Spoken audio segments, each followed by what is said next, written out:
One of the stands that we're making with Manifesto is that launching a V1 product is having great design, which we talked about just earlier, but it's also getting your audience engaged. And that's pretty important. And to talk about this and MC that kind of section of our day on engagement, I want to welcome Nir Eyal. So I met Nir a few years ago when I was working at Facebook, and he had this really interesting concept, which was that to build great addictive technology products, you need to engage people with emotions, and he had built a very interesting framework around that. And fast forward a few years, and he's got a best-selling book called Hooked. That's kind of changing the way people think about products and engagement. So I want to welcome Nir. Thank you. Hi. Pleasure to be here. And let's give a big round of applause to the organizers, Sophie, Charlotte, and Joe. They did a tremendous job organizing the event. Thank you so much. It's really a tremendous thing that you've done here today. It's really amazing to be here. Thank you all for coming. Today we're going to be talking for a few minutes around what makes technology habit forming. How do we engage our users in products that bring them back time and time again? Because if there's one thing we know about these technologies that we use every day, is that these devices that we carry around with us have a profound impact on our day-to-day behaviors. And so what I've done over the past several years is to study what patterns can be found in some of the world's most habit-forming technologies. Companies like Facebook and Twitter and Instagram, and even on the enterprise side, companies like Slack or Salesforce or GitHub. Why are these products, these technologies, things that people use every day? How do these companies change users' day-to-day habits? I codified what I learned over the past 3.5 years inside this book, which was recently published, called Hooked, How to Build Habit-Forming Products. And I started my exploration around this fundamental understanding of just what is a habit. And so that we're all on the same page when we talk about habits, let's make sure we have our definition straight, that a habit is nothing more than a behavior done with little or no conscious thought. It's about 50% of what you do every day, day in and day out, is done purely out of habit. These behaviors done with little or no conscious thought. And I believe that we're on the precipice of an age where we can use habits for good. And I'm not alone. Because there is an explosion of companies today, many of them right here in San Francisco and Silicon Valley, who are using the psychology of habit design to help people live happier, healthier, more productive, more connected lives. And that's what I want to help you do today. Now, I have to start with a very quick apology because usually I teach the content you see in a course at the Graduate School of Business at Stanford and at the design school there, and it's a 3-week course, but today I have about 20 minutes. So I'm going to condense a lot of information. What's in a 250-page book, I'm going to condense down to about just a few minutes' time, just to give you a high-level overview of this pattern that we find endemic to habit-forming technologies. And this pattern is called the hook. The hook is an experience designed to connect your user's problem to your solution with enough frequency to form a habit. And it's through these successive cycles through these hooks that customer preferences are changed, that tastes are formed, and that these habits and routines take hold. So let me walk you through these 4 basic steps of a hook.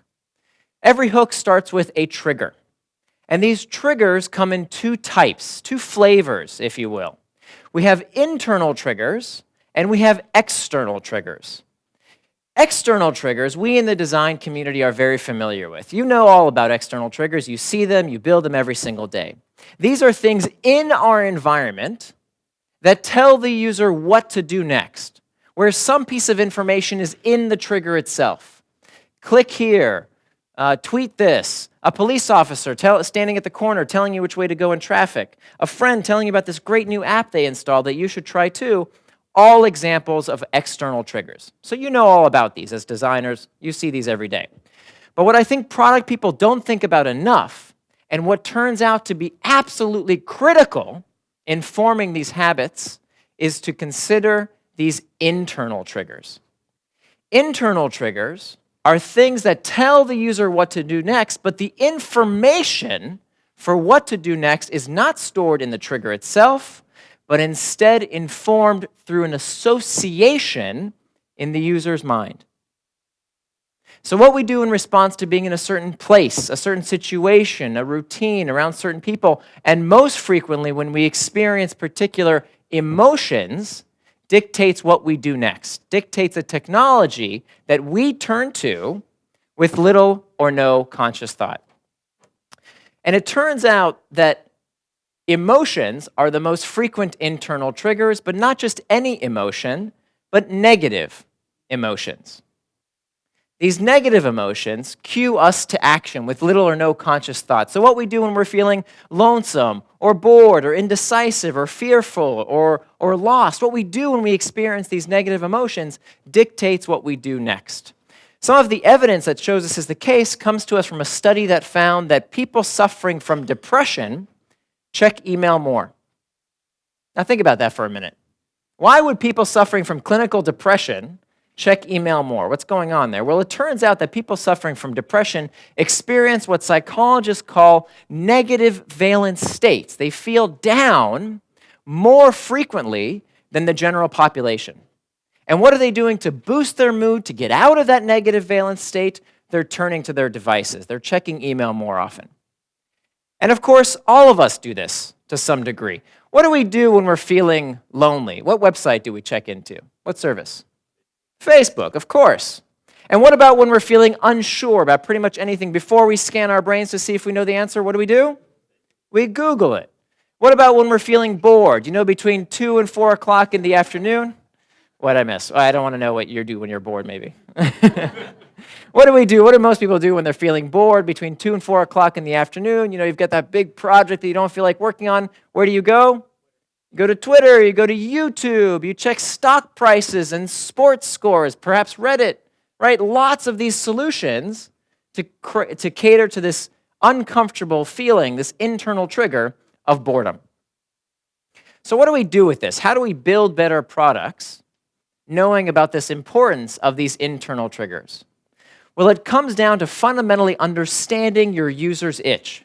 That far too many product people design only for the technical specifications of their product.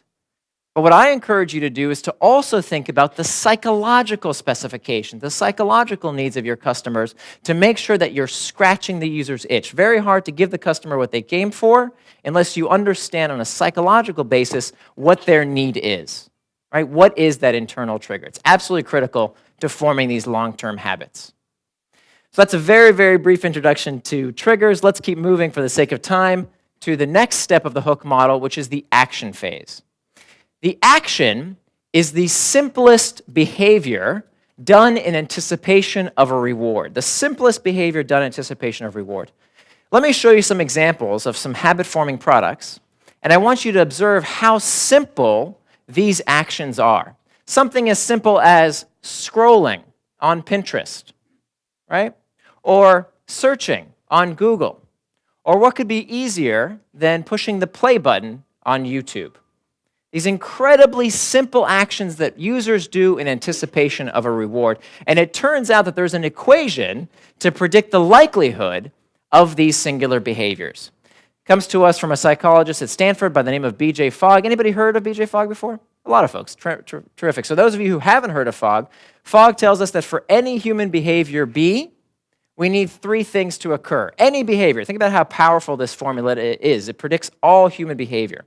That all human behavior necessitates sufficient motivation, that's the M, sufficient ability, that's the A, and a trigger must be present. That's what we just talked about. So motivation, according to Edward Deci, the father of self-determination theory, is the energy for action, how much users want to do a particular behavior. And psychologists have been arguing about the nature of motivation for decades and decades, but Fogg distills it down to these 6 basic levers that we can use to make a behavior more likely to occur by boosting the user's motivation. Because all of us as human beings, we seek pleasure and we avoid pain. We seek hope and we avoid fear. We seek social acceptance and we avoid social rejection.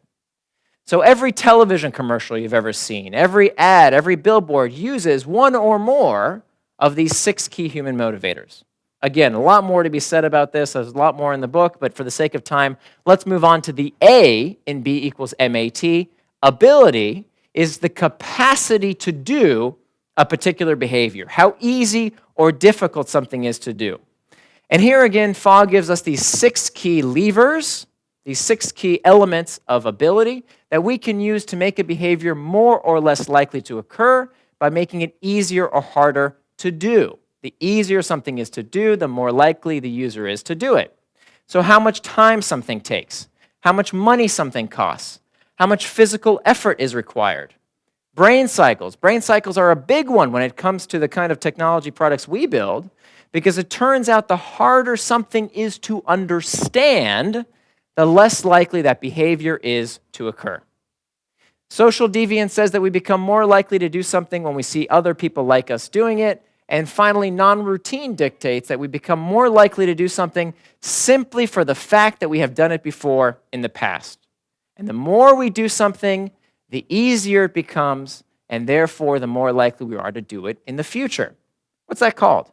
It's called practice, right? And this is why habits are so powerful. Habits have this repeater effect. Things become easier and easier, and we become more likely to do them in the future because of how frequently we do these behaviors. Right? This is why habits are so powerful.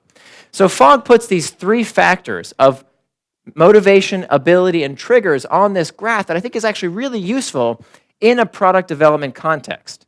If you've built this beautiful new gadget, this beautiful new interface, this beautiful new app, and for some reason your user isn't doing the intended behavior, you can ask yourself, does the user have sufficient motivation? High motivation at the top, low motivation at the bottom. Does the user have sufficient ability? Is the behavior easy to do? If something is easy to do, they're way over here. If something is hard to do, they're way over here. And if the user has sufficient motivation and sufficient ability, they cross that blue threshold, and if the trigger is present, the behavior will occur every single time. Online, offline, doesn't matter. Every human behavior. Okay? So, next comes the reward phase. The reward phase is where the user gets what they came for, where their itch is scratched a little bit. When we talk about rewards, we have to start in the brain.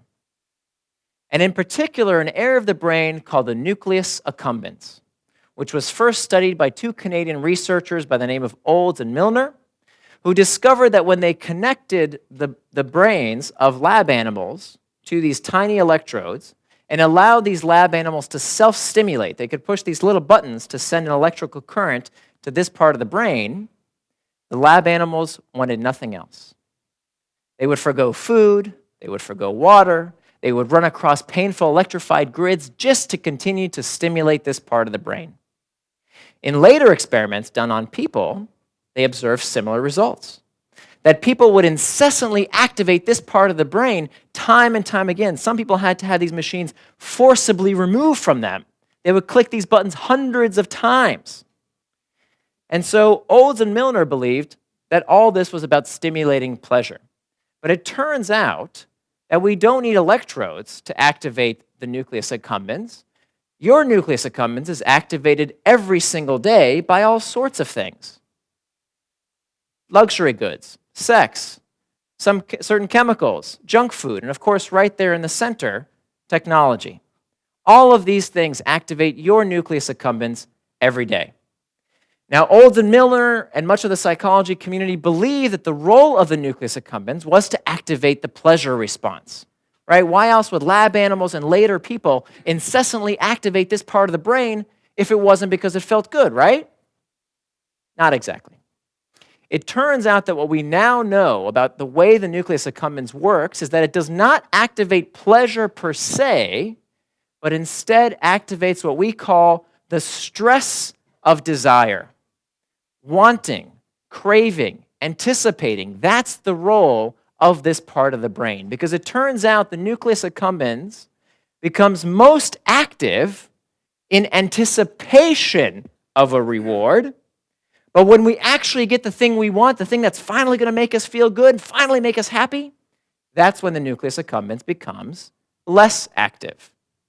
So it turns out the way the brain gets us to act is by activating this itch that we seek to scratch, this wanting, this craving response. And it turns out that there is a way to supercharge this stress of desire. Does anybody want to know how? Anybody curious? Exactly. I'm doing it to you right now. It turns out that a bit of mystery, a bit of the unknown, is fascinating. So when I took that little pause, and I did something a little bit different, and I asked you a question, some of you perked up. What's he going to say? What's he going to do? And it turns out that in all sorts of products that we find most habit-forming, most engaging, you will find this bit of variability. And of course, this comes from the classic work of B.F. Skinner. Many of you might remember Skinner from your Psych 101 class, the father of operant conditioning. He took these pigeons, put them in a little box, gave them a lever, and he found that at first, when he would give the pigeons a reward, a little food pellet, every time they would peck at this disc, they would basically peck at this disc whenever they were hungry, right? Peck at the disc, receive a reward. They would eat whenever they were hungry. But then Skinner did something a little bit different. Skinner introduced an intermittent reinforcement. So sometimes the pigeons would peck at the disc, nothing would come out. The next time the pigeon would peck at the disc, they would receive a reward. And what Skinner observed was that the rate of response, the number of times the pigeons pecked at this disc, increased when the reward was given on a variable schedule of reinforcement. Why does this happen? Because we now know that variability spikes activity in the nucleus accumbens. It creates this wanting, this craving response. And so in all sorts of products that we find most habit-forming, most engaging, the things that capture our attention and won't let go, you will find one or more of these three variable reward types. Rewards of the tribe, rewards of the hunt, and rewards of the self. Let me introduce these to you real quick. Rewards of the tribe are these social rewards, these things that feel good, that come from other people and have this element of variability, this element of mystery. So, for example, empathetic joy, feeling good because someone else feels good. Partnerships, cooperation, competition, all things that feel good, have an element of variability, and come from other people. Best example we can think of online is, of course, social media. Think about all the variability involved with using a site like Facebook, for example. When you check your newsfeed, you're not quite sure what you're going to find. What did people post? What are the comments going to say? How many likes did something get? High degree of social variability. Next is the search for resources, what I call rewards of the hunt. Rewards of the hunt stem from our primal search for food and other material possessions. And of course, when many people think of variable rewards, these variable rewards around food and resources, they think of gambling. Right? Where on a slot machine, when you pull on a slot machine or play a game of chance, the variable reward is the money you win. Right? There's uncertainty about what you might win when you play a slot machine. But it turns out we see a very similar mechanic online. Consider the feed for a moment. Why is it that everything today has this aesthetic of a feed? Why does everything have a feed today? Did you notice this? A lot of products integrate feeds. Well, let's think about the feed, specifically Twitter's feed. When I open my Twitter feed, maybe the first thing isn't very interesting and the second thing isn't very interesting, but maybe the third or fourth is very interesting. And what do I have to do to get more of these rewards? What do I have to do? Just keep scrolling. So this is very similar to this. Both variable rewards of the hunt, searching and never done searching. Finally, rewards of the self, the search for self-achievement. So these are things that feel good, that have an element of variability, but don't come from other people and are about the search for material or information rewards. These are things that feel good in and of themselves. They're intrinsically pleasurable. So the search for mastery, consistency, competency, and control. For example, playing a game, an online game, for example. So even if I'm playing all by myself, getting to the next level, the next accomplishment on Candy Crush or the Kardashian game, for example, or Angry Birds. There's something pleasurable about that quest for achievement, mastery, control. Now, if you say to yourself, yeah, but Nir, I don't really play games. This doesn't really apply to me. I bet you play this game every day. Checking those unread messages or clearing your items on your to-do list, or when you see that jewel icon in an app that you just have to open so you can clear it, are all examples of this search for rewards of the self. Mastery, consistency, competency, and control. So, remember, variable rewards, the purpose of variable rewards is to give the user what they came for, to scratch the user's itch, but to have a bit of mystery around what they might find the next time they engage with the product. Which brings me to the last step of the hook, the investment phase. The investment phase is where the user invests in the product. They put something into the product of value, which increases the likelihood of the next pass through the hook. It's something the user does for a future benefit. It's not about immediate gratification, it's for a future reward. And investments increase the likelihood of the next pass through the hook in two ways. The first way is by loading the next trigger. So for example, when I use WhatsApp or any number of other messaging services, when I send someone a message, there's no immediate gratification, right? I don't get any points, I don't get any badges, nothing really happens when I send someone a message. What I'm doing is investing in a future benefit and loading the next trigger, because when I send someone a message, I'm likely to get one of these, right? A notification telling me that someone has replied. And of course, what is that? That's an external trigger bringing me back through the hook once again. So the first way that investments increase the likelihood of the next pass is by loading the next trigger. The second way that investments increase the likelihood of the next pass is by storing value. And this is one of the reasons I love working in technology products so much, is because it turns out that unlike things in the physical world, things made out of atoms, things made out of bits, right? Technology products can get better with use. Things in the physical world depreciate. With wear and tear, they lose value. But products, technology products, habit-forming products should get better the more the product is used. And they do this because of this principle of stored value.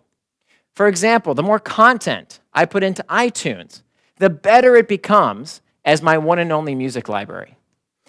The more data I give to a site like Mint.com or Pinterest, for example, the more data I give those companies, the better those services become. I can do more with those products, the more data I give them. Followers, so on a product like Twitter, the more followers I accrue, the better that product becomes for me. It's a better tool for me to reach my audience. So if Twitter sent out an email tomorrow that says, I'm sorry, we're going to make Twitter no longer free, you're going to have to start paying us, who's more likely to start paying? Is it going to be someone with 10 followers or 10,000 followers?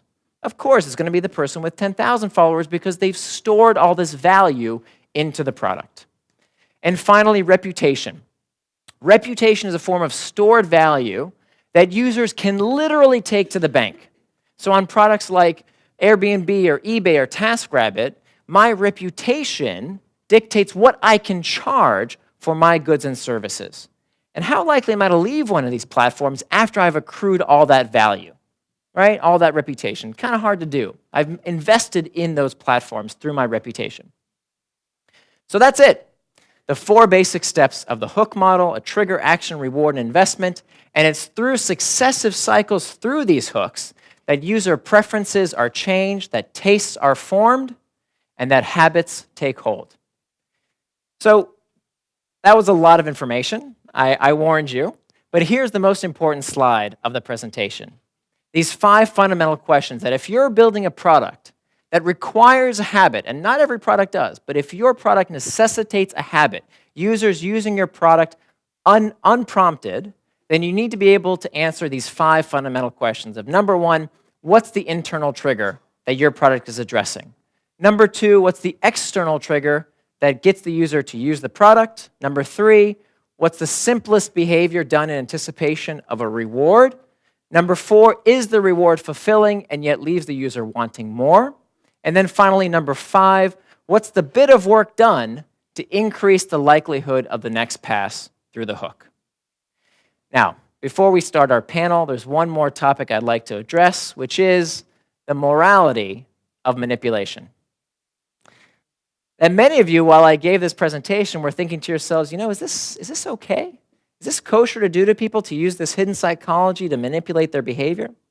Well, if you were asking yourself that, if you felt a bit uncomfortable, bravo. I believe that is the appropriate human response to learning about this information. Because let's face it, whenever we are changing user behavior to meet our ends in mind, that, my friends, is a form of manipulation. And so we need to be very cautious about how we use these techniques of behavior design and habit formation. Because, let's face it, the products we're building are the kind of things that users take to bed with them every night. It's the first thing they reach for in the morning before they even say hello to their loved ones. And as Ian Bogo said, our technologies are quite possibly becoming the cigarettes of this century. So what responsibility do we have as designers, as innovators, as engineers, as investors and entrepreneurs? What responsibility do we have to use the psychology of habit design for good? Well, I encourage you to pick one of the world's problems. That is one thing we have no shortage of. To engage people in something meaningful and something important, and to use the psychology of habit design to help people live happier, healthier, more productive, more connected lives. And to borrow from the words of Gandhi, I encourage you to build the change you wish to see in the world. Thank you very much.